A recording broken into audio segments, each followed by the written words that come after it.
Bonsoir chez vous, vous nous suivez de partout à travers le monde et à Kinshasa principalement. Vous suivez votre émission Bonsoir, une émission qui décortique l'actualité.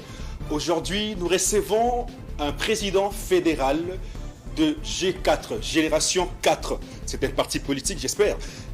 Il s'appelle Ousmane Mutombo.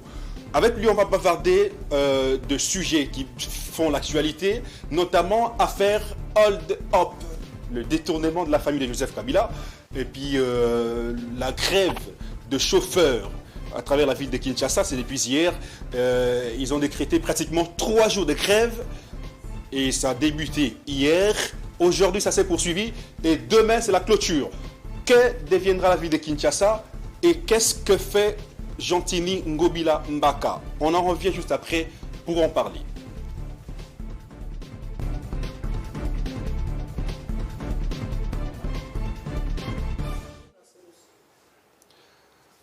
Bonsoir chez vous. Vous avez suivi les sujets que j'ai épinglés tout à l'heure.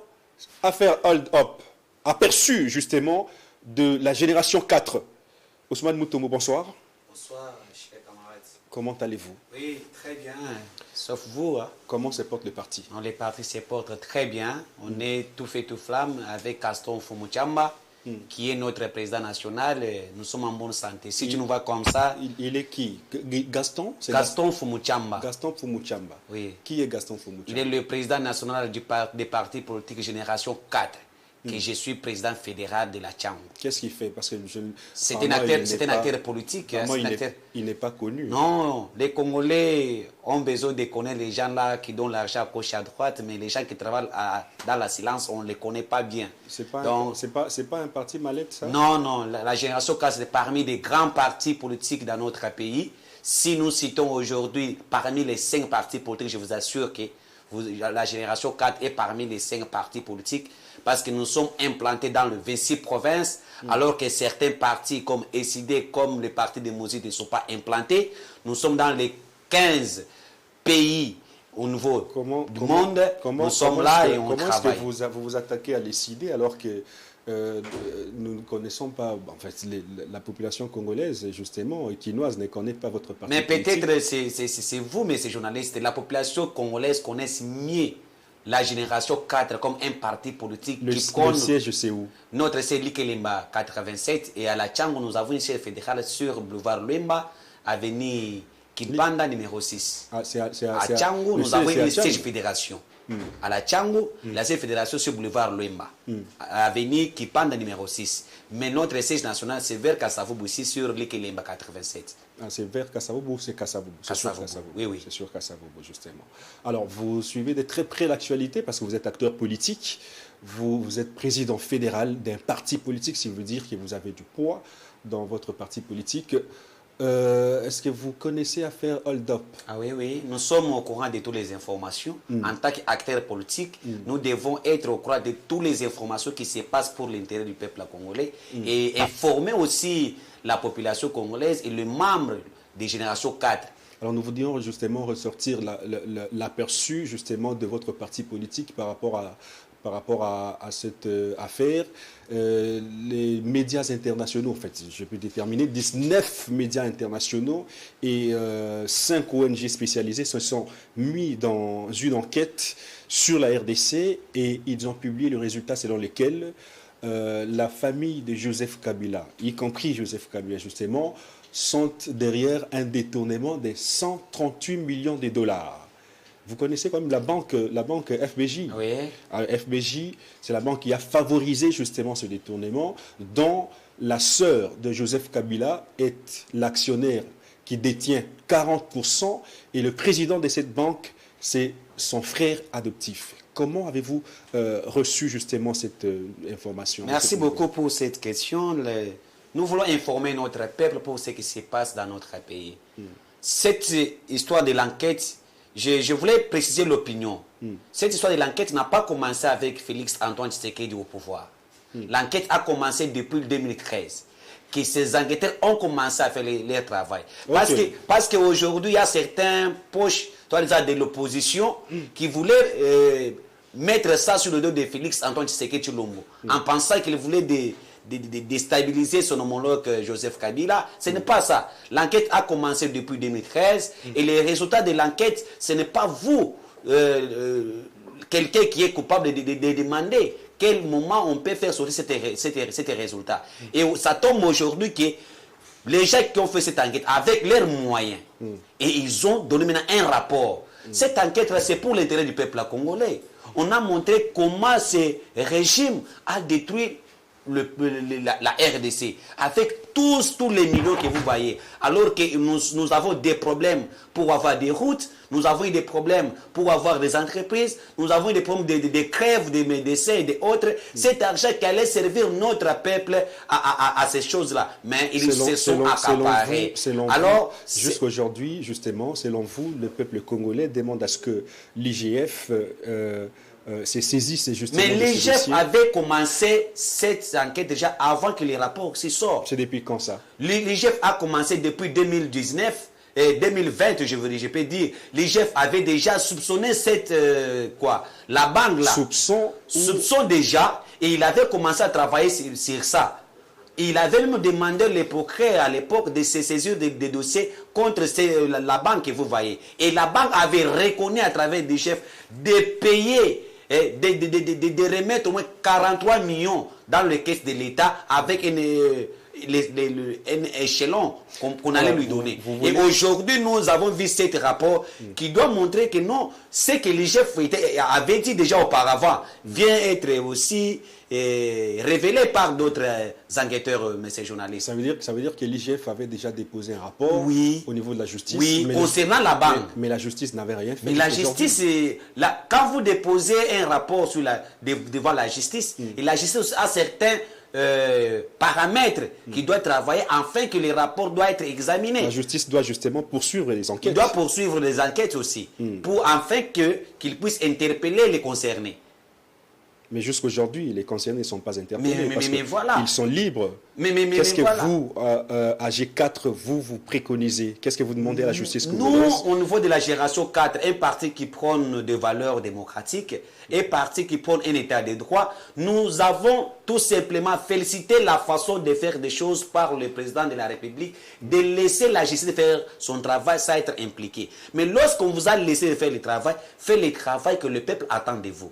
Parce qu'on a toujours dit que la justice élève une nation. Mais quand le chef de l'État a laissé au moins la liberté de la justice, ce n'est pas que la justice, le juge doit se comporter comme il veut. Non, le peuple a besoin d'un changement. Le peuple a besoin de voir cette justice faire son travail. C'est ce qu'on attend d'un état de droit. Et si ce n'est pas fait, un état de droit doit rester un slogan.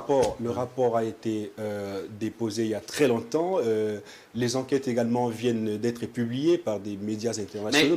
Mais je vous informe que la ministre de la Justice vient d'instruire les parquets pour se saisir des dossiers, des rapports qui viennent de sortir aussi. On va interpeller qui, selon vous? Voilà. On va interpeller Joseph Kabila, on va interpeller son petit frère. Tous les gens qui est cité dans cette affaire doivent être interpellés.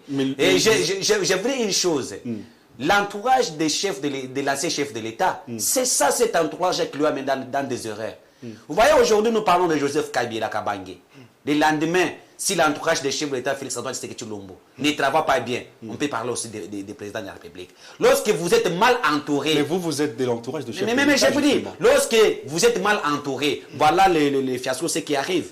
On a cité pas seulement la famille biologique de l'ancien président, on a cité même ses proches. Entre autres, on a cité Obene Minaku. Entre autres, on a cité Evariste Boshaba. Ces gens-là ont été cités dans cette affaire.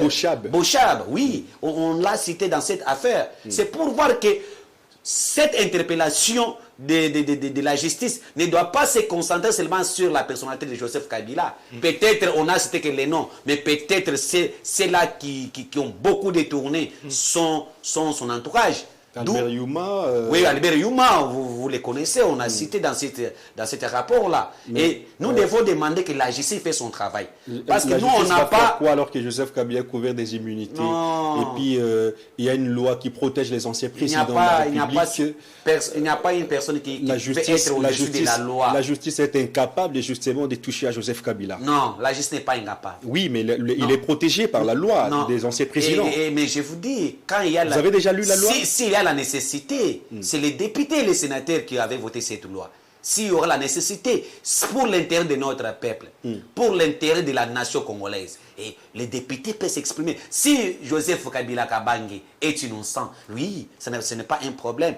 Si ses proches sont innocents, ce n'est pas un problème. Lorsque vous êtes interpellé par la justice, ce n'est pas que vous êtes arrêté. Vous êtes d'abord innocent. Quand vous avez suivi justement les 7,3 millions de dollars que l'ONU a déboursé pour les policiers qui étaient à Centrafrique pour l'opération, et puis cet argent n'a jamais été servi à ces policiers, et jusqu'à aujourd'hui, finalement, les policiers n'avaient que des yeux pour pleurer. Vous, en tant qu'acteur politique en RDC, comment est-ce que vous vous êtes dit? Mais ces journalistes, c'est là je vous dis qu'il y a une mauvaise foi pour ces régimes qui passaient. Nos policiers, au niveau des Centrafrique, et l'argent même n'est pas l'argent de la République, l'argent de l'ONU. Et vous prenez cet argent, vous vous accaparez de ça, c'est la mauvaise foi. C'est la mauvaise foi. Et moi, en tant qu'acteur politique, je suis congolais. Je soutiens que cet argent qui était pour nos policiers soit restitué pour nos policiers-là. Qu'on les remet dans leurs droits.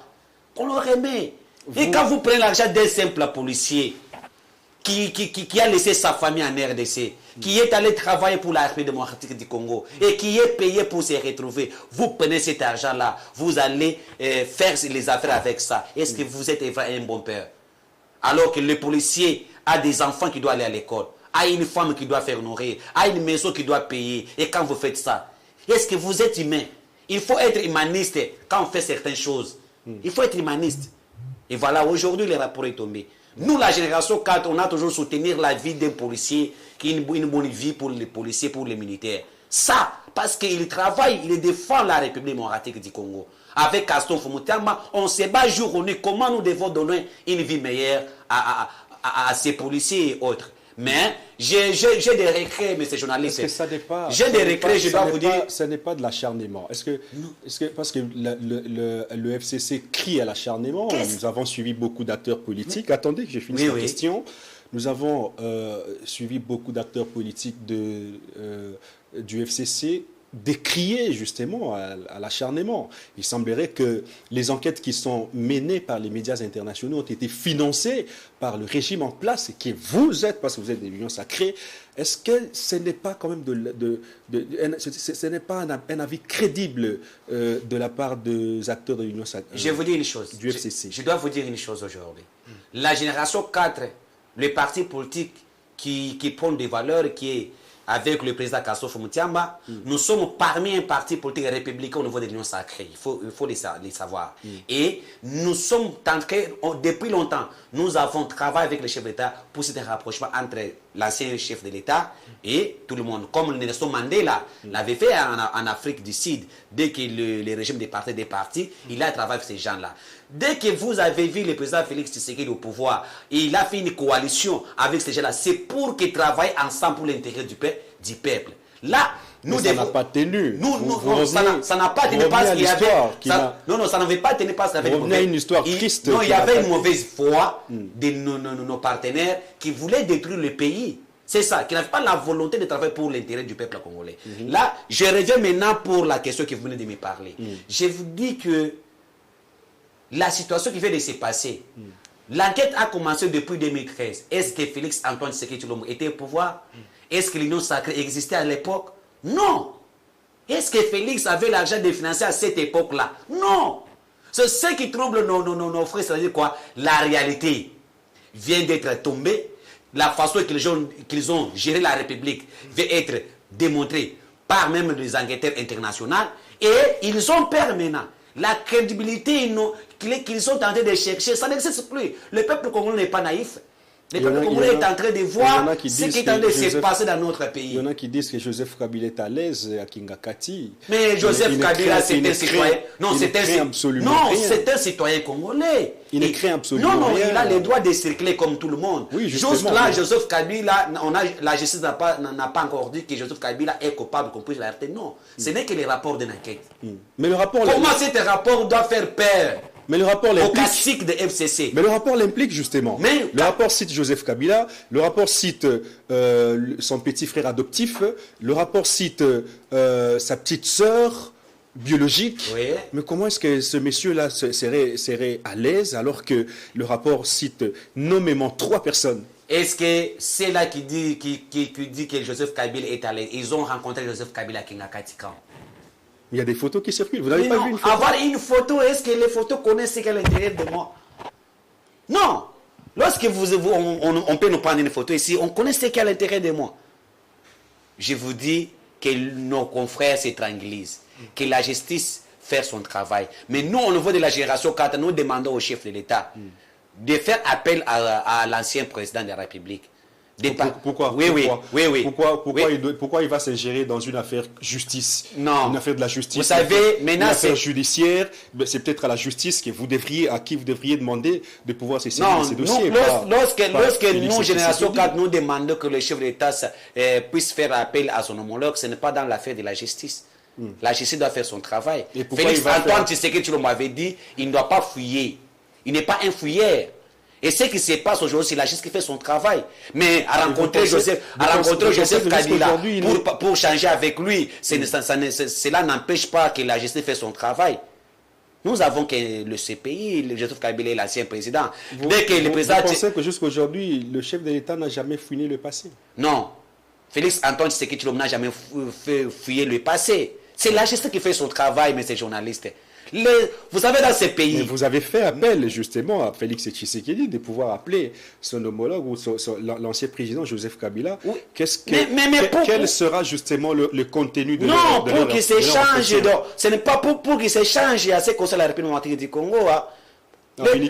Cet échange-là est très important pour nous, les acteurs politiques. Non, ce n'est pas pour l'affaire Hold Up. Non, cette affaire-là, c'est la justice qui doit s'en occuper, mais ces journalistes. C'est la justice qui doit s'en occuper. Il y a une chose que on nous a mis dans la tête, que lorsqu'il y a un dossier au niveau de la justice, il y a une main noire d'un pouvoir en place. Non. Voilà, aujourd'hui, nous avons un président de la République qui a laissé que la justice fasse son travail. Et la justice de faire son travail. Et nous devons se tranquilliser. Et Joseph Kabila est là. S'il est coupable, il doit répondre à la justice. Et moi, ce qui nous a fait du mal, c'est pour voir l'entourage maintenant de Joseph Kabila. Ils étaient les 13 sur terrain avec des marches. Et en disant quoi? Félix Tshisekedi, un dictateur, Félix Tshisekedi, un détourneur. Voilà où je sais qu'ils tombent. Eux-mêmes sont impliqués. Le peuple congolais n'est pas naïf. Le peuple congolais ne doit pas oublier tous les massacres commis par cet entourage-là. Kabila avait dit un jour qu'il n'avait pas même 15 personnes. Et ces 15 personnes, il n'avait pas trouvé. Jusqu'à aujourd'hui. Vous pensez que Félix Tshisekedi a 15 personnes? Félix Tshisekedi a des personnes capables de lui donner des sagesses. Je vous cite d'abord Gaston Fumutiamba. Un homme honnête devant les chefs d'État. Qui est votre président? Je vous dis un homme honnête. Vous citez déjà votre président? Je vous dis un homme honnête. Un jeune qui a l'intelligence de la sagesse, Kassouf Moutiamba. Un jeune qui dit la vérité en face du chef de l'État. Ce qui est vrai, il le dit c'est vrai. Ce qui n'est pas vrai, il dit que ça, ce n'est pas vrai. Parce qu'il doit travailler pour l'intérêt de la RDC. C'est ça le genre de personnes que Kabila n'avait pas eu. Si Kabila avait à l'époque même 4 personnes comme Kassouf Moutiamba, il n'allait pas tomber dans toutes ces erreurs. Et aujourd'hui, Félix Antoine Tshisekedi Tshilombo, il est entouré par certaines personnes capables de défendre la République, capable de lui donner des conseils pour l'intérêt de la République. C'est ça, c'est que le genre de personnes que Kabila n'avait pas ailleurs, qu'aujourd'hui, ils sont avec Félix Tshisekedi. Certains sont avec lui. Je n'ai pas dit que tout le monde. Certains sont avec lui. Est-ce que l'affaire Hold Up, une affaire justement qui concerne la famille biologique de Joseph Kabila, pourquoi est-ce que vous épinglez ou vous citez justement son entourage alors que l'entourage n'a pas poussé Joseph Kabila à nommer son frère ou à prendre son frère et le mettre à la tête de la banque qui d'ailleurs a favorisé le détournement?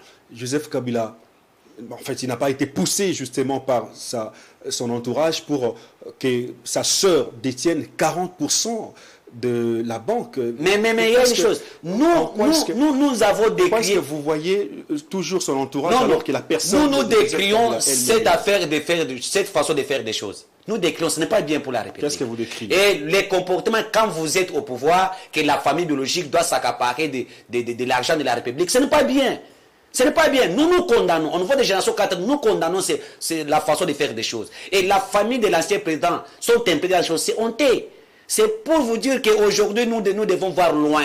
On ne peut pas faire la République sous forme de quoi? Sous forme je peux dire, d'un royaume, que quand le papa est là, les enfants sont dans les affaires. Non! Ça, c'est la République. Voilà, aujourd'hui, ils sont cités dans ces affaires. Ce n'est plus le cas? Ce n'est plus le régime actuel ne travaille pas avec la famille? Je vous dis que depuis Félix Antoine Tshisekedi Tshilombo est au pouvoir, dis-moi, quel est le petit frère ou bien le grand frère de Félix Tshisekedi qui est chef d'une entreprise, qui est ministre, qui est quelque part? Vous avez déjà suivi ça? Vous avez déjà suivi ça? C'est la différence. Il y a une différence entre ceux-là qui sont venus pour servir et ceux-là qui étaient venus pour s'enrichir. Et Félix Antoine Tshisekedi Tshilombo est venu au pouvoir pour servir la République. La raison pour laquelle il doit mettre quelqu'un à la place qu'il mérite. Ce n'est pas tout le monde. D'où nous avons constaté aujourd'hui, depuis que Félix est au pouvoir, nous avons, il a les enfants, il a le petit frère, le grand frère. Avez-vous déjà écouté, on cite l'un des présidents de la République dans une affaire quelconque? Non. C'est pour voir qu'un président qui était élu par le peuple congolais, un président de la base, il a voulu travailler avec les gens qui n'est pas même de sa famille biologique, mais les gens qui viennent pour ajouter quelque chose pour l'avancement de la République. Voilà, nous, Génération 4, nous sommes là pour les chefs de l'État et nous demandons que ces dossiers ici, que la justice, comme on a suivi les informations que la ministre de la Justice a saisi le parquet pour ces rapports, que la justice prend ça en main, qu'on puisse faire encore des enquêtes pour que les coupables soient punis et que l'argent de l'État doit être remboursé. Et si justement la justice ne se saisit pas de ce dossier, qu'est-ce que vous préconisez? Non, qu'est-ce que vous allez faire à l'Union sacrée? Non, ne faut pas mettre toujours la négativité sur notre justice. Non, mais attendez. Je ne jette pas de l'opprobre à la justice. Mais justement, je prends des précautions. Si la justice ne se saisit pas de cette affaire, vous, à l'Union sacrée, est-ce que vous allez croiser les bras et attendre ou alors vous allez mobiliser la population sur des avenues? Non, je vous dis que nous avons la confiance à cette justice. Nous avons la confiance à cette justice qui montre maintenant un état de droit. Et j'espère qu'il doit faire son travail. La justice doit faire son travail. Et moi, ce qui m'étonne, c'est d'avoir la Mouka. Comment il s'est affiché face à ça? Mais ces journalistes, nous sommes en train de vivre des choses dans ces pays qui n'ont jamais existé. Si on avait cité Félix Antoine Tshisekedi dans cette affaire, on n'allait pas crier haut et fort par les gens de la Mouka, par les blocs antipatriotiques que je vois. Voilà les gens qui ont dit que nous sommes dans les blocs patriotiques. Les comportements, les rapports de cette enquête montrent que ces gens-là sont dans ce qu'on appelle bloc antipatriotique. Parce que si c'était pour l'intérêt de notre peuple, ils n'allaient pas accepter ou bien rester silencieux face à ce qui se passe maintenant. Et la Mouka est resté très silencieux. Et très silencieux la Mouka. Et très silencieux à cette affaire. Au contraire, il dit non, on veut tout simplement déstabiliser le bloc patriotique. Pour l'intérêt du peuple, les gens qui ont détruit la nation, les gens qui ont récupéré l'argent de la République, vous dites que non, quand le rapport est sorti, c'est juste pour déstabiliser. Non! On va prendre justement... Cela vous montre que quel approchement. Moi, je vous dis, vous savez pourquoi Martin Fayulu ne parle pas de ça? Parce qu'il est rassuré par les gens de Kabila qu'en 2023, on doit les soutenir. Il pense, la raison pour laquelle, pour ne pas déranger leurs accords, il est resté silencieux. Voilà les gens qui se demandent d'être patriotiques. La deuxième thématique, vous vivez à Kinshasa, il s'agit justement de la grève des chauffeurs qui a débuté hier et ça s'est poursuivi aujourd'hui, ça se poursuivra justement demain. Nous ne savons pas parce qu'ils ont dit qu'ils vont marcher, ils vont gréver pratiquement durant 3 jours. Le début c'était hier, aujourd'hui et demain. Alors, vous habitez Kinshasa. Comment est-ce que vous trouvez l'atmosphère des transporteurs actuellement? Nous condamnons la façon de faire des choses par certaines tracasseries policières. Et même les agents des contrôles des ministères des Transports doivent changer les façons des choses. Et nous, ce que nous avons vu, ce n'est pas bien. Vous pensez que les chauffeurs ont raison de gréver? Voilà. Les revendications de nos chauffeurs. Moi, nous sommes au milieu maintenant. Sont légales? Non. Les revendications sont légales? Attends, je dois vous donner nos pensées à nous. Les revendications de nos chauffeurs, si la tracasserie policière et la façon que les agents, les contrôleurs des ministères des Transports sont en train de faire le travail, les chauffeurs disent ça, ce n'est pas bien pour eux. Et il y a aussi la responsabilité est partagée. De l'autre côté, entre qui et qui? Entre les contrôleurs des ministres des Transports et les chauffeurs. Parce que si les chauffeurs doivent se conformer avec les documents exigés, il ne doit pas être tracassé. Oui, mais il y a des chauffeurs qui disent qu'ils sont complets, ils ont pratiquement tous les documents, mais ils sont toujours inquiétés. Mais inquiétés comment? Par la police.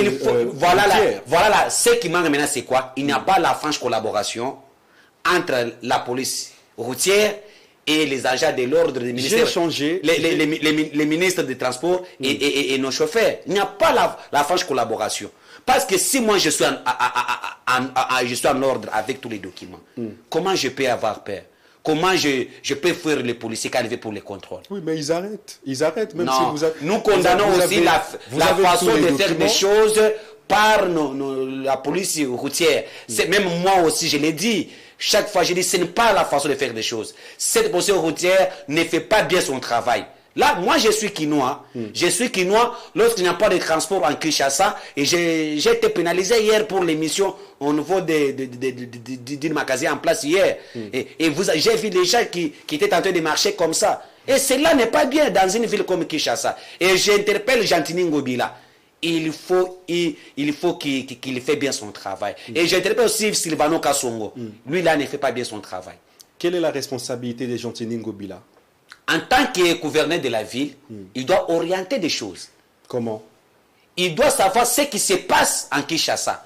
Les conflits qui existent entre les chauffeurs et la police routière. C'est ça.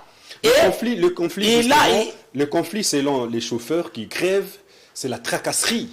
Il semblerait que vous pouvez être en possession de tous les documents, mais vous serez justement tracassé, vous serez interpellé par la police. Quelqu'un me disait hier que si vous présentez les documents complets, au grand complet d'ailleurs, à la police ou à un agent de la police, il se met dans tous ses états. En fait, il s'énervait. Et vous devez lui donner Mbotalikasso. Et quand vous lui donnez Mbotalikasso, vous passez... C'est ce comportement-là que nous dénonçons, ce n'est pas bien. Les chauffeurs, qu'est-ce peut-il faire dans tout ça? Ngobila, en tant que le gouverneur de la ville, lorsque les chauffeurs décident de gréver, c'est-à-dire qu'ils ont parlé déjà, et l'autorité urbaine n'a pas répondu à leurs besoins, à leurs revendications. La façon maintenant de monter leur mécontentement, c'est de gréver quand même, pour que l'autorité maintenant puisse bien les écouter. Mais en tant que l'autorité urbaine, qu'est-ce que tu dois faire? Il faut interpeller les commandants de la police, l'inspecteur provincial Kassongo. Il faut l'interpeller, il faut parler avec lui, il faut que lui aussi parle à ces policiers routiers. Et je vous assure que, comme Jean-Marc Abounda avait dit une fois, Ngobila ne gère pas bien la ville province de Kinshasa. Moi je l'ai dit, Ngobila ne gère pas bien la ville province de Kinshasa. Même le Sylvano Kassongo ne mérite pas d'être l'inspecteur de la police de la ville province de Kinshasa. Comment ça? Quelqu'un qui fait bien son travail. Mais je vous dis quelle est la leçon qu'il a donné aux policiers. Et je vous assure qu'il y a une personne dans ce pays. Est-ce que Kassongo doit se départager? Je vous informe une chose aujourd'hui. Il y a une personne dans ce pays, je ne cite pas les noms. Il avait marché avec le véhicule sans plaque matricule. Il avait les délais qu'on lui avait donné de marcher en attendant la matricule. Et le monsieur a été arrêté par la police de Sylvano routière. Le monsieur a été amené jusque dans la prison de Ndolo. Est-ce que vous connaissez ça? À cause des matricules, à cause des véhicules non matriculés, le monsieur a été arrêté par Sylvano Kassongo. Alors qu'on dit qu'on arrête les véhicules, lui, on a arrêté au moins le monsieur et on lui a amené vers l'auditorat militaire. Le monsieur s'est retrouvé vers la prison de Ndolo à cause de ça. Et vous voyez que le monsieur là gère bien la vie au province de Kinshasa. Allez, la police de Kinshasa, allez dans le Pékin là, et regardez les cachots là. Et regardez la façon que Sylvano Kato a de gérer la police dans le province de Kinshasa. Responsabilité revient à Gilles mais c'est lui qui est le commandant de la police dans le province de Kinshasa, l'inspecteur général. Il n'a pas de bonnes leçons à donner aux policiers. L'éthique policière n'existe pas. Comme vous pouvez comprendre quelqu'un qui a marché avec une véhicule sans matricule. On peut arrêter le véhicule ou bien on arrête la personne. On arrête la personne, on laisse le véhicule à la maison, on lui amène jusque dans la prison de Ndolo. Et qui? C'est Sylvano Kasson avec la police. Ça c'est vouloir tirer sur Sylvano. Mais moi je vous dis, ce que je vous dis aujourd'hui, c'est non, nous sommes tout proches du peuple. La génération, quand c'est un parti qui est proche du peuple congolais, à la base, ce que nous vous disons, c'est ce que la base nous dit. La base nous dit que le Sylvano Kasson ne mérite pas d'être l'inspecteur général de la police à la province de Kinshasa. Vous parlez de quelle base exactement? Mais la population. C'est la population. Moi, je suis de la Tchangou. Il est apprécié justement par cette base-là. Non. Qui vous dit ça? Non, moi je dors avec la base, je me réveille avec la base. Je ne suis pas à Gombe, hein. Je suis là-bas à la Tchangou. Que peut faire Ngobila concrètement en termes de pistes de solutions? Proposer des pistes de solutions. Voilà, je demande à M. Gentini Ngobila d'appeler le syndicat des chauffeurs et avec l'inspecteur régional de la police qu'on trouve et l'attente doit être là. Une solution. Il faut interdire les comportements des engins de la police. Quelle est la solution que vous préconisez? Mais c'est ça la solution. Il faut un dialogue, non? Il faut un dialogue. Il faut aussi les policiers. Les policiers de ce dialogue. Non, les policiers qui se comportent comme ça doivent être punis sévèrement. Mais ça c'est du connu. C'est pratiquement une histoire qui est connue à travers la ville. Ça date pas d'aujourd'hui. Mais Motalikasu date pratiquement de l'époque. Mais nous ne voulons pas continuer avec ces comportements-là, mais ces journalistes. Motalikasu date de l'époque du Zaïre. Finalement, ça s'est poursuivi avec Laurent Désiré Kabila, avec le Joseph Kabila. Et vous voulez que cela continue avec Félix Antoine Tshilombo? Non. Mais ça se vit. Non, c'est ça que nous sommes en train d'interpeller ça. Nous sommes en train de condamner ces comportements, de faire des choses. C'est la raison pour laquelle nous vous disons qu'il faut l'éthique. Il faut que nos policiers routiers puissent avoir l'éthique, pour savoir comment faire des choses. Vous pouvez voir qu'il y a l'embouteillage ici. Les policiers routiers, il s'occupe d'un taxi là-bas pour donner des 2000 francs, alors que son travail est de l'autre côté pour orienter les usagers de la route. Ce n'est pas bien. Les embouteillages aujourd'hui à Kinshasa est créé aussi par les policiers routiers. La raison pour laquelle ces gens-là, quand on les trouve dans l'infraction, c'est condamné par la loi. C'est condamné. Il faut arrêter ces gens-là. Ces gens doivent être punis. Et nous demandons aussi à nos chauffeurs d'être patients aussi. Et de voir que quand ils prennent la décision, c'est nous les peuples qui doivent souffrir. Qu'ils regardent aussi l'intérêt de la population qui est avec eux. Le peuple souffre aujourd'hui à cause des crèves des chauffeurs. Il n'y a pas moyen de circuler à Kinshasa aujourd'hui. Il n'y a pas moyen de faire des déplacements à cause de ça. Nous déplorons ça. Nous, Génération 4, nous demandons que la solution soit trouver rapidement, que Gentini Ngobila et Sylvano Kasson, avec les syndicats des chauffeurs, se mettent ensemble pour que certains problèmes puissent être résolus rapidement. Nous ne voulons pas que cela continue encore dans 3 jours, 4 jours. Ça ne sera pas bon pour nous. Je recule un tout petit peu parce que vous semblez ignorer le fonctionnement de la ville de Kinshasa. Je recule un tout petit peu. Gentini Ngobila, en fait, je commence par l'inspecteur général de la police congolaise, en fait, de la police de la ville de Kinshasa, Sylvano Kasson, qui d'ailleurs prend son temps à éduquer, dans des parades, à éduquer la police, mais jusqu'aujourd'hui, la police réclame son salaire consistant. Ça veut dire que quelque part, la responsabilité revient également au gouvernement. Parce que je ne vois pas un policier qui est bien payé faire ces genres de bavures dans des avenues. Ce qui veut dire que d'abord, on devrait commencer par payer la police ou payer le policier un salaire consistant qui pourra l'aider à subvenir à ses besoins, et puis les mettre à l'aise, et finalement, il vous donne un travail qu'il faut. Mais je vous dis que même si vous n'êtes pas d'abord bien payé, vous n'êtes pas obligé de se comporter comme ça, chers journalistes. On ne peut pas encourager le mal. Non, bon, on ne peut pas encourager parce que je ne suis pas bien payé, je déclare mon salaire et je dois me comporter comme un barbare. Non, un policier doit protéger la population. Et c'est ce que nous demandons. Je voulais arriver là, vous avez donné la responsabilité du gouvernement central. La raison pour laquelle nous, Génération 4, nous avons crié chaque jour ici que les budgets de 2022, qu'on puisse prendre en charge la vie des policiers et des militaires, qu'ils puissent avoir un salaire quand même au minimum qui peut leur permettre de bien vivre. C'est ça. Mais nous condamnons les comportements de faire des choses. Nous condamnons les comportements de se comporter comme ça. Et de l'autre côté, nous demandons au gouvernement que parmi certains critères aussi qui poussent les gens de faire comme ça, c'est quand ils n'ont pas bien payé. Et c'est là, il revient aussi au gouvernement. Et le gouvernement doit payer les policiers leurs salaires. Et pas même ça de 100 $, non. Il faut augmenter les salaires des policiers et des militaires qui sont au front aujourd'hui. Parce que ces gens-là travaillent pour l'intérêt de la nation. C'est ça. Et aux policiers aussi d'abandonner ces gens de faire des choses. Jean-Marc Kabound avait décrié à la mauvaise gestion de la ville de Kinshasa. Il disait à l'époque, ils se sont retrouvés, les députés de la ville de Kinshasa, tous les députés de la ville de Kinshasa se sont regroupés pour dire non à la mauvaise gestion de Gentini Ngobila. Mais jusqu'aujourd'hui, Gentini règne. Mais vous, à l'Union Sacrée, vous n'avez pas une politique justement d'interpellation à l'autorité urbaine. Par exemple, vous appelez Gentini Ngobila et puis vous lui dites que la gestion de la ville de Kinshasa est catastrophique. Moi, j'ai toujours félicité le courage de cet homme-là, Jean-Marc Kabound.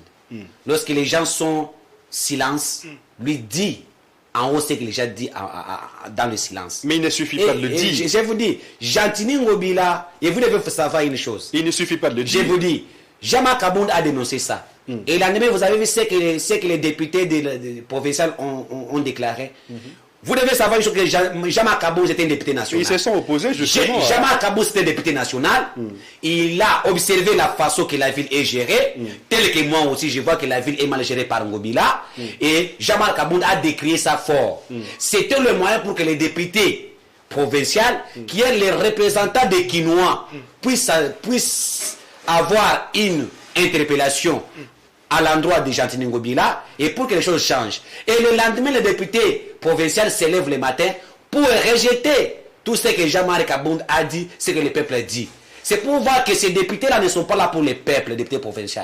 Et le Congolais et les Quinois sont tentés de voir quel genre de députés provinciaux que nous avons envoyés dans l'Assemblée provinciale et défendre leurs intérêts. Il y a les groupements Ngobila là-bas. Les associations Ngobila des députés. Et quand pour les Ngobila, il y a parmi les députés provinciaux, il y a les associations Ngobila là-bas.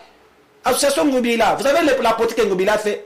Ngobila a pris parmi les entre 13 ministres provinciaux, il a pris les députés provinciaux qui étaient les députés titulaires et leurs premiers suppliants. Les remplacer là-bas. Et cela constitue maintenant le bloc Ngobila là-bas. Il défend Ngobila. Ce n'est pas ça, c'est que nous les Quinois on attend. On attend un changement. Quand quelqu'un travaille, on acclame. Quand on ne travaille pas, on doit parler pour que tu changes la façon de travailler. Et ces députés qui sont là-bas, ils ne font pas leur travail. Que maintenant aux Quinois, de voir qu'en 2023, quel genre de députés que nous allons doter à la ville-province de Kinshasa. Jean-Marc Kabound a parlé.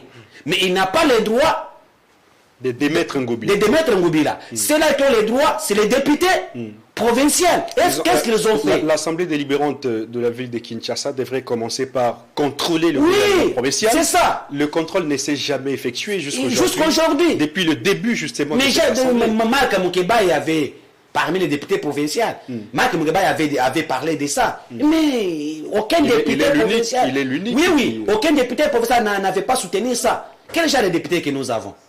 Si Jean-Marc Kabound était au niveau de l'Assemblée provinciale, je pense que Ngobila allait être déjà interpellé.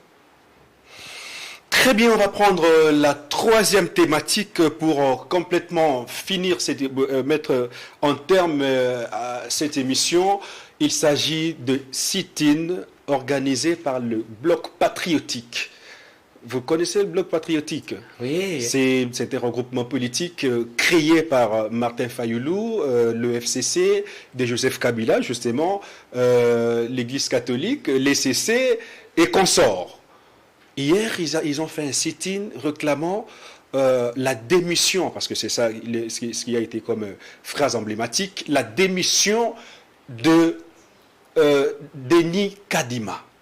Est-ce que c'est possible que Denis Kadima démissionne en ce moment? Vous savez, je suis content de cette question-là. Je dois préciser notre peuple.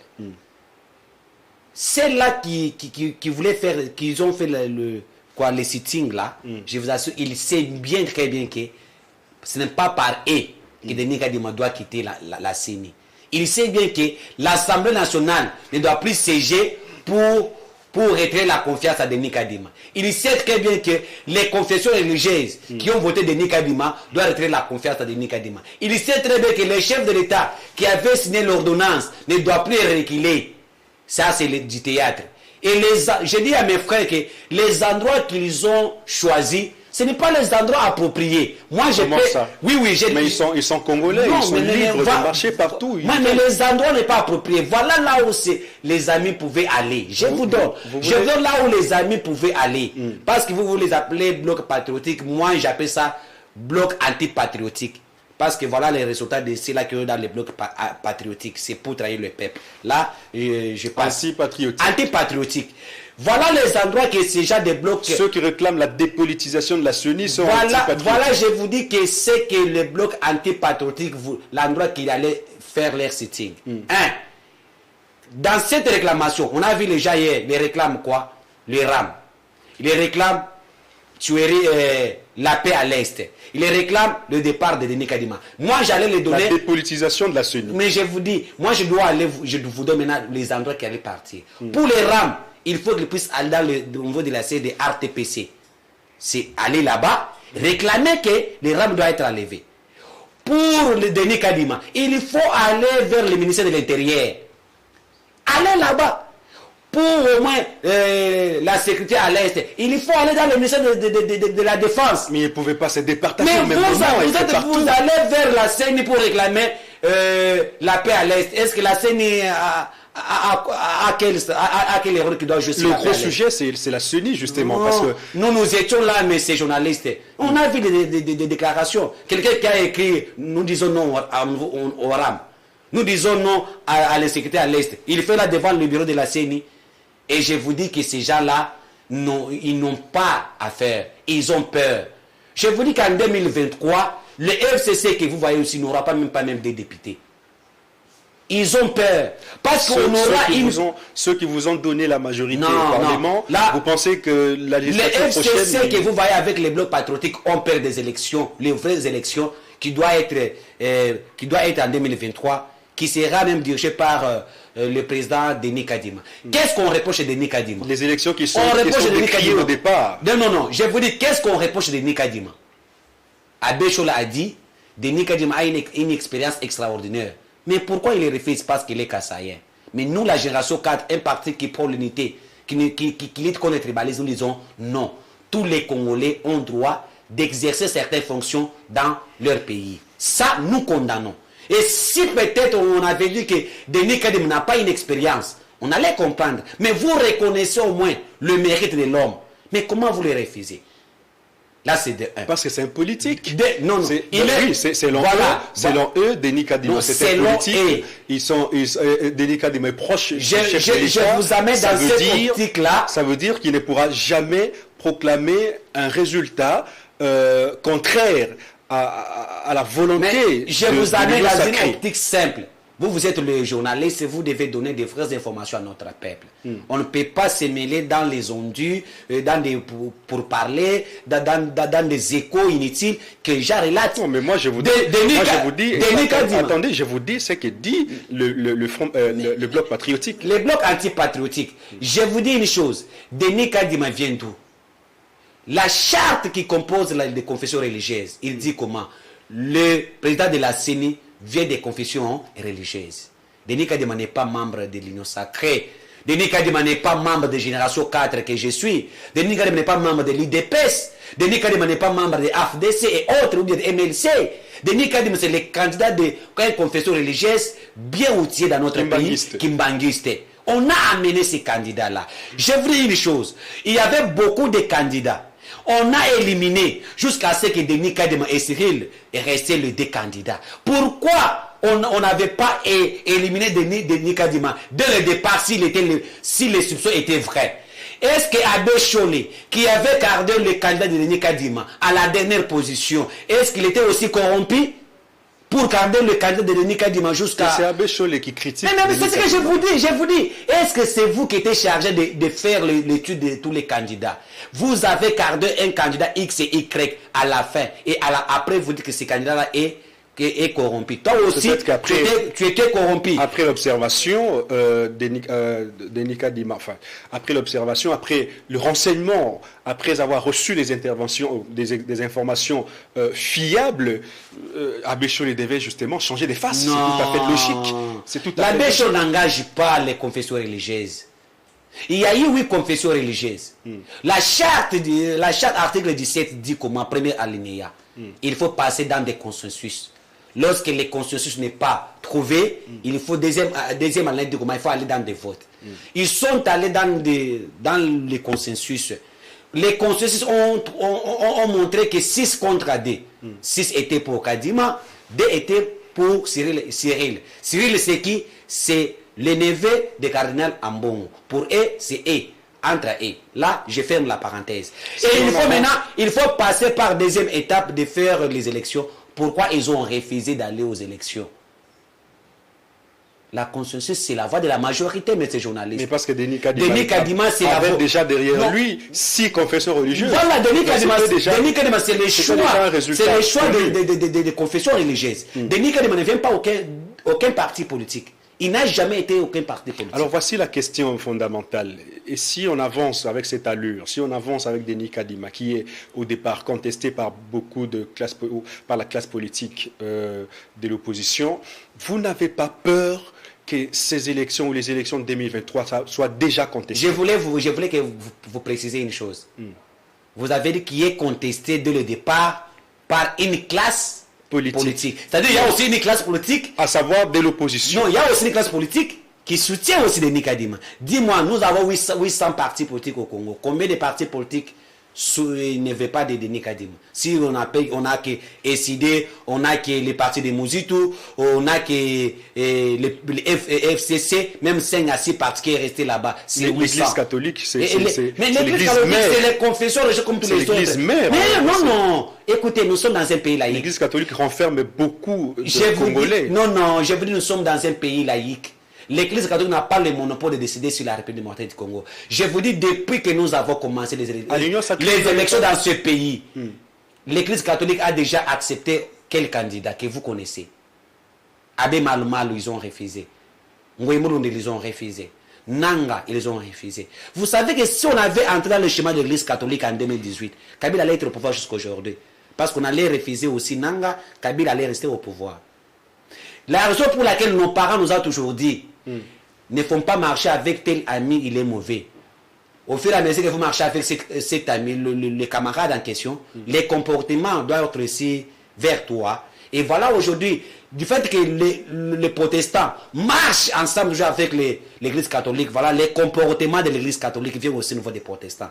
Est-ce que depuis quand l'Église protestante s'est agi comme ça, comme l'Église catholique? Il faut marcher avec des bons amis. Mais actuellement, l'Église protestante est derrière. C'est ce que je vous dis.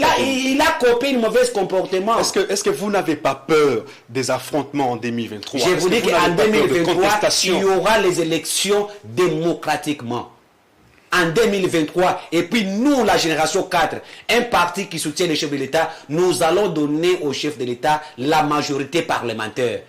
Et la base de génération 4 doit voter le président de la République. Ça, c'est votre dernier mot. C'est votre dernier mot. Non, le dernier mot que je peux dire que Nous, la population congolaise, nous faisons confiance au chef de l'État. Et nous demandons que le peuple, les chefs de l'État, avec le gouvernement Samano Conde, qu'ils travaillent pour l'intérêt du peuple. Que tout ce qui se passe, les ondits là, ne freine pas l'avancement de notre pays. Ousmane Et la Mokonde. génération 4, nous demandons la base de la génération 4, avec président Christophe Moutiamba, Nous avons de journal. soutenir, Nous avons journal. de soutenir le président de la République. Ousmane Mutombo, Félix merci. Antoine Je rappelle Tshisekedi que vous êtes Tshilombo. président fédéral du parti G4. Restez branchés sur les antennes des 10e rue télévision. Le journal intervient dans quelques instants. Je vois Madame Rebecca qui est déjà dans notre mur. Restez branchés, ne nous quittez pas. Le journal intervient.